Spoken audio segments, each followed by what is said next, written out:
En la Patagonia chilena, una extensión de 163.000 hectáreas se ha convertido en un santuario para la naturaleza austral sudamericana.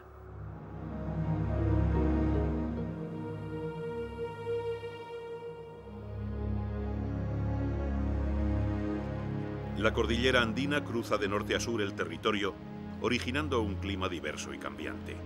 Las cumbres y los vientos del oeste generan importantes diferencias climáticas entre lugares muy cercanos. Como consecuencia, se produce una variedad inusual de formaciones vegetales que llevan asociada una fauna rica en especies.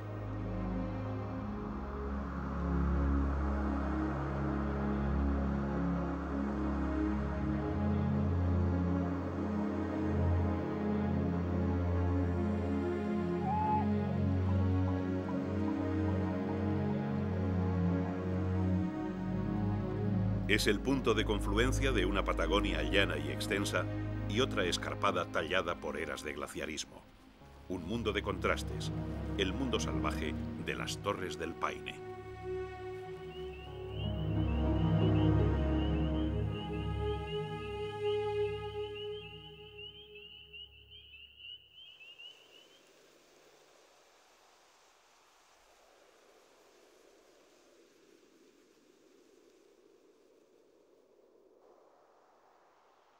En plena cordillera andina, el macizo Paine da nombre al Parque Nacional.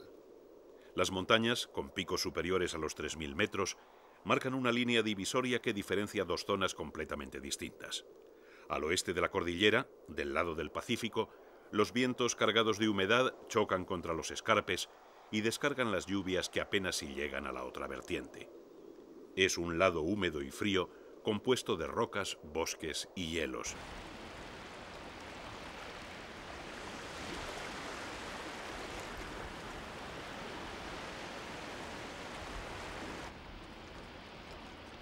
Todo el relieve de la cordillera andina patagónica se caracteriza por un marcado glaciarismo. Gigantescos glaciares tallaron estas montañas y abrieron valles extensos donde aún perduran lagos de aguas heladas. El actual casquete de hielo es solo una pequeña muestra de lo que debió ser en el inicio del Cuaternario, pero aún así cubre todavía 23.000 kilómetros cuadrados.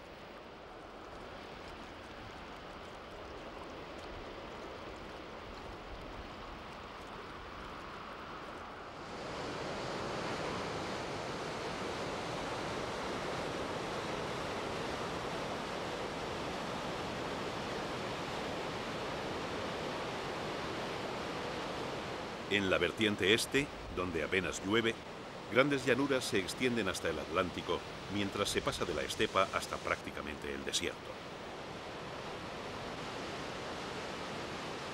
Las aguas del deshielo, que llegan desde el macizo Paine, riegan ambas vertientes. Los ríos son muy numerosos y hay grandes lagos glaciares repartidos por todo el parque.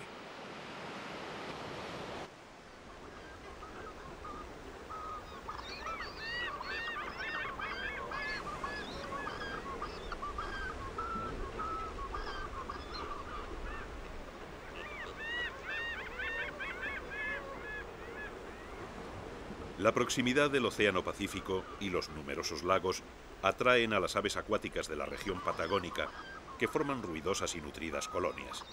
Cormoranes imperiales y de las Malvinas, diferentes especies de gaviotas y multitud de anátidas se alimentan y crían en las aguas del parque y sus alrededores.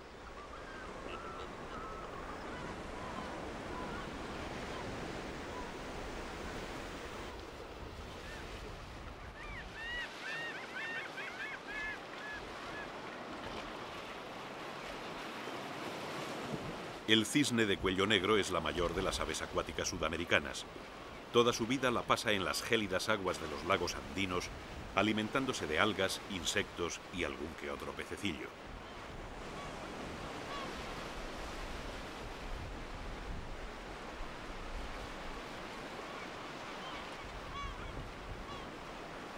Desde el Valle del Huasco, en Atacama, hasta la Tierra del Fuego, el cisne de cuello negro se distribuye por todo el cono suramericano, buscando lagos próximos al mar.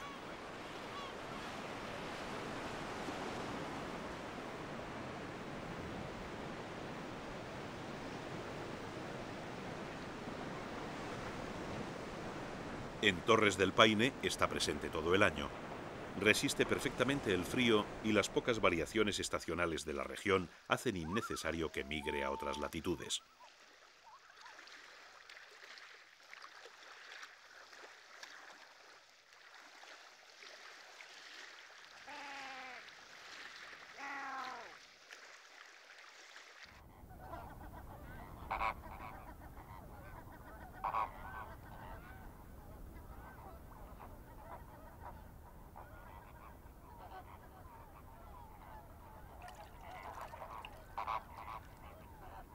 El parque cuenta también con algunas lagunas salobres donde proliferan pequeños invertebrados que atraen a las aves acuáticas. Los flamencos chilenos y andinos aprovechan estos encharcamientos salitrosos del altiplano para alimentarse filtrando con sus picos los diminutos camarones y artemias que viven en el agua.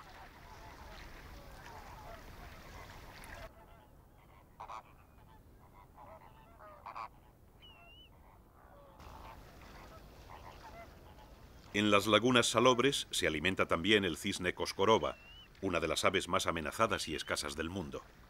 Los últimos censos dan una población de 400 individuos en todo el territorio chileno, lo que convierte al coscoroba, con el huemul y el puma, en una de las rarezas del parque.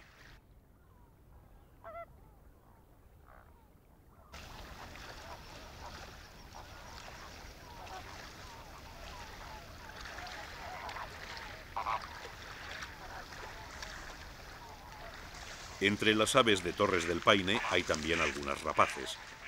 Los caracarás moñudos o caranchos son aves omnívoras que hasta mediados de siglo compartían su distribución con el caracará oscuro, hoy extinguido por los cazadores ávidos de su carne. Por su tamaño, no suponen una amenaza para los flamencos ni los cisnes, pero el cadáver de un cauquén en una de las orillas les ofrece un auténtico festín.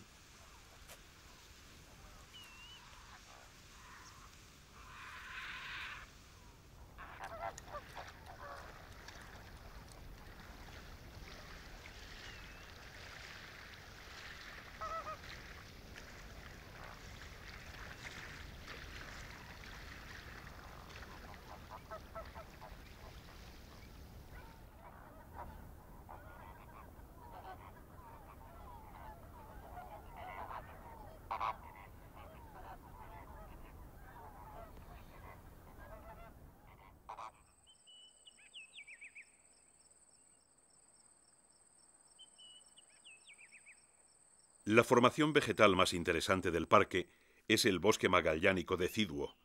Las manchas de bosque, más abundantes en la vertiente pacífica de la cordillera andina, están formadas principalmente por lengas, unos árboles del género Nothofagus, conocidos también como hayas australes o falsas hayas.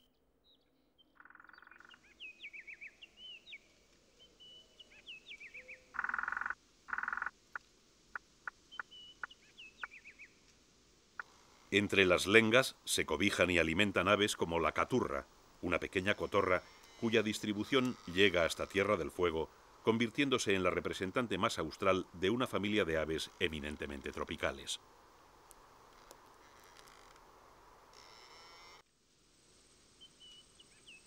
Mucho más extensa que el bosque, la llanura de matorral ocupa la mayor extensión dentro de Torres del Paine. Paradójicamente, aunque es mucho menos exuberante que las densas manchas de lenga, estas pampas de matorral son más ricas en especies animales.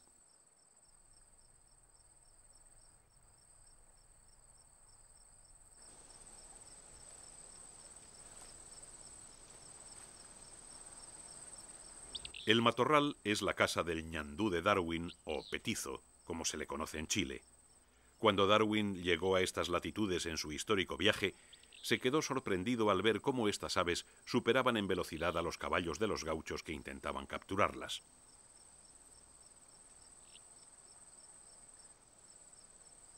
Las potentes patas del ñandú le permiten adquirir una velocidad asombrosa, pero en pago al desarrollo evolutivo de unos huesos y músculos tan poderosos, han perdido su capacidad de vuelo, tal y como les sucede a sus primos los emúes, los casuarios y las más conocidas avestruces.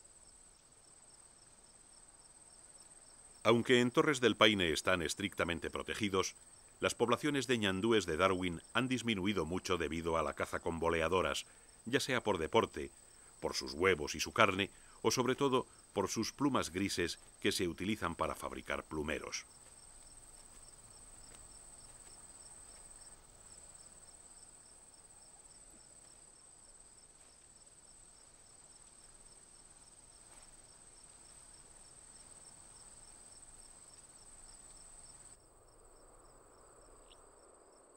Las masas de matorral sufrieron graves alteraciones por parte de los colonos que intentaron eliminarlos para convertir el terreno en pastizales.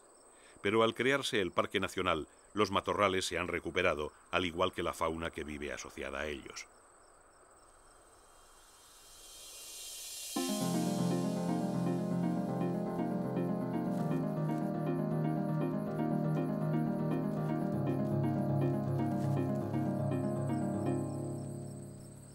El armadillo de 6 bandas es un especialista en andar entre los matorrales.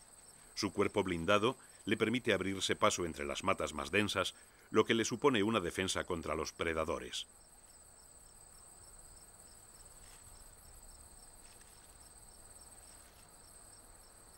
Cuando los exploradores españoles vieron por primera vez uno de estos animales recubiertos de placas endurecidas a modo de coraza, lo asimilaron con sus propias armaduras y le llamaron armadillo, aunque los indios lo conocían como tatú o quirquincho.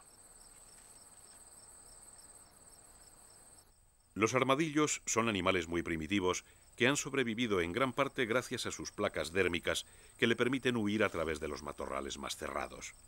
Pero además cuentan con unas garras poderosas con las que excavan galerías en pocos minutos, poniéndose definitivamente a salvo de cualquier enemigo.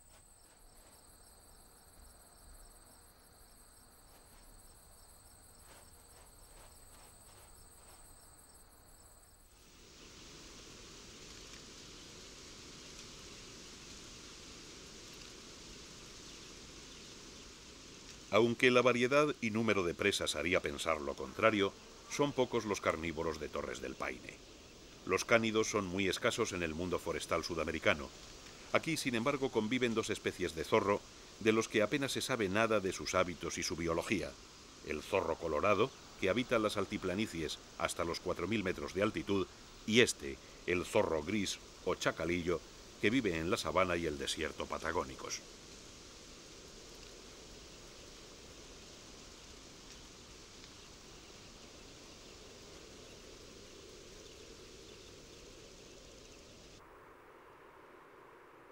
Toda la naturaleza de Torres del Paine está directamente relacionada con el clima, y a su vez con la disposición de la cordillera andina.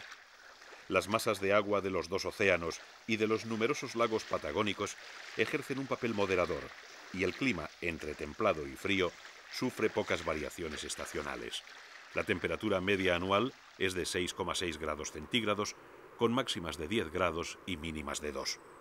Hay vientos fuertes la mayor parte del año, y las nevadas y heladas se producen indistintamente de enero a diciembre.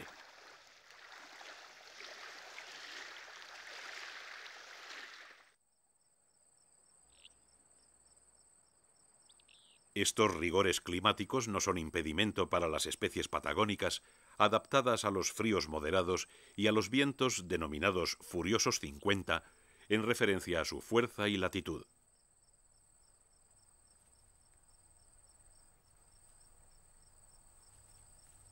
Los cauquenes comunes o gansos de Magallanes llegan incluso hasta las Islas Fueguinas, más allá del extremo sur continental.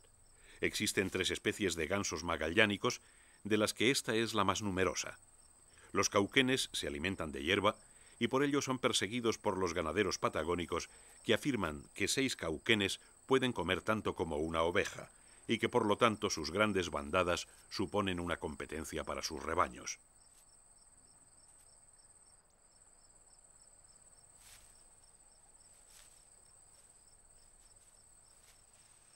Por suerte, en el parque están protegidos, y solo los zorros colorados, algunas rapaces y rara vez un puma pueden suponer una amenaza.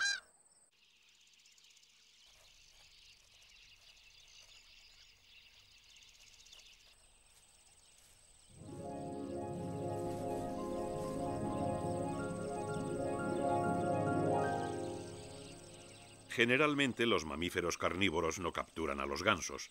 El puma patagónico basa su dieta en guanacos y el zorro colorado, también conocido como zorro de azara o guarachaín, lo hace en los conejos y liebres que en el parque podrían llegar a ser una plaga si no existieran los zorros.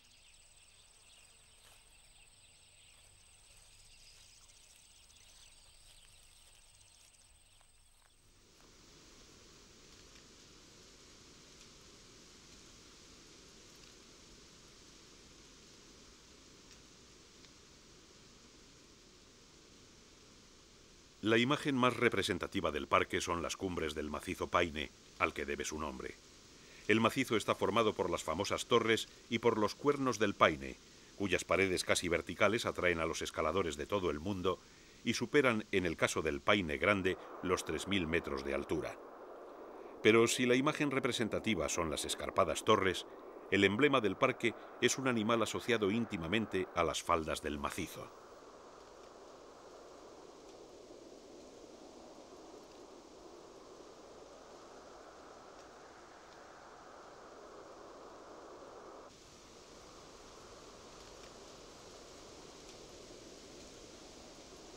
El guanaco es probablemente el animal más característico de la Patagonia.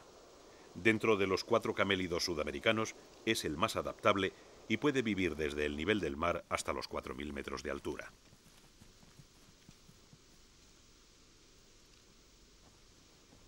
La relación entre los indígenas americanos y los camélidos se remonta al menos a 4500 años.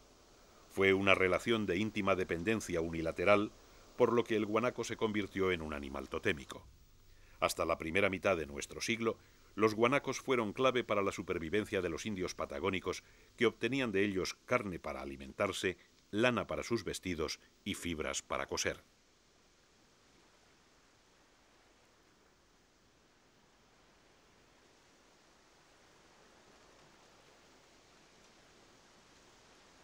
Antiguamente millones de individuos poblaban la Patagonia hasta la llegada de los colonos y sus modernas armas de fuego.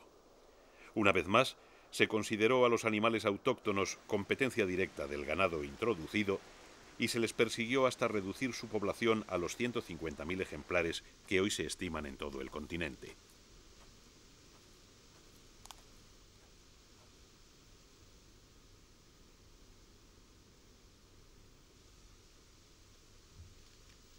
En Torres del Paine hay una población estable.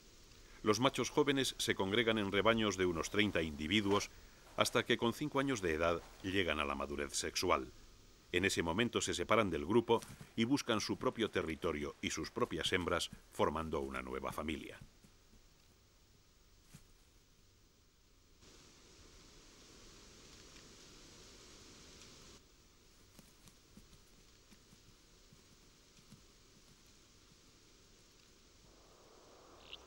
Las manadas de guanacos se dividen el matorral y el predesierto de Torres del Paine en áreas de marcada territorialidad.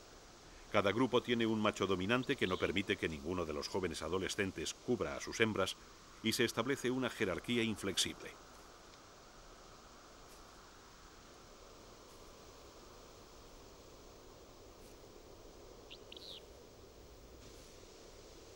Durante la época de celo, estos machos dominantes tienen que revalidar su puesto con los nuevos aspirantes y son frecuentes las carreras, los mordiscos y los escupitajos de líquidos gástricos y materia semidigerida.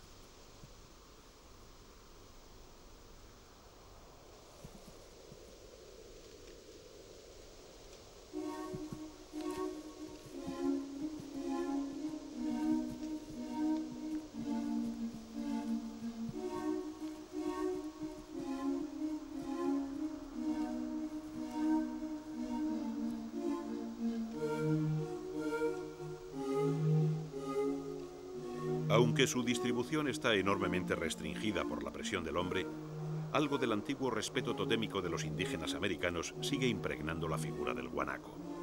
Algunos habitantes de la zona todavía se acercan a los lugares donde los rebaños han pasado la noche para recoger tierra empapada de orina y excrementos. Con ella elaboran pequeñas bolitas que a modo de píldoras utilizan como medicina para distintas dolencias del cuerpo y el espíritu.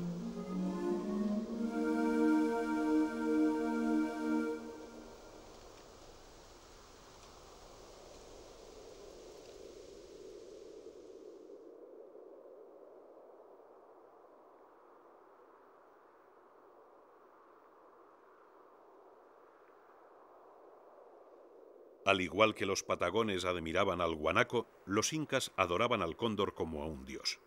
Para ellos era el señor de los Andes, un animal mitológico que les infundía respeto y veneración.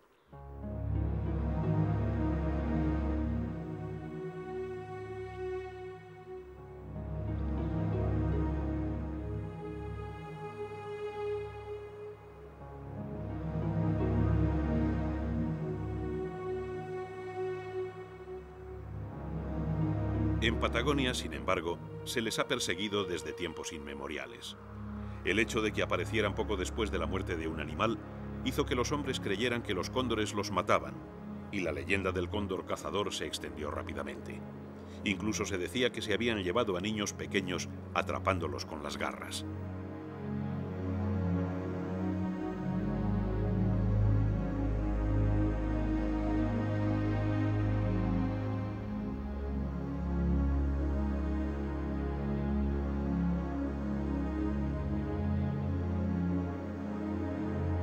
Sin embargo, pese a su aspecto amenazador, el cóndor es un animal incapaz de matar animales grandes.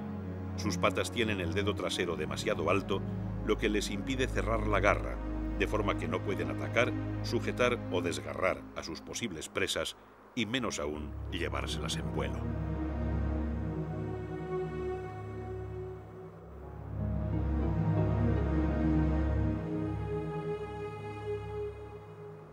El cóndor de los Andes es el ave de presa mayor del mundo y el ave voladora más grande.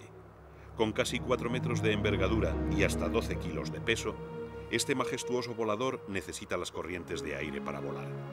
Sus enormes músculos solo le permiten realizar unos 30 movimientos de alas seguidos antes de caer extenuado, y de ahí que generalmente se le vea planeando en círculos hasta alcanzar alturas de más de 6.000 metros.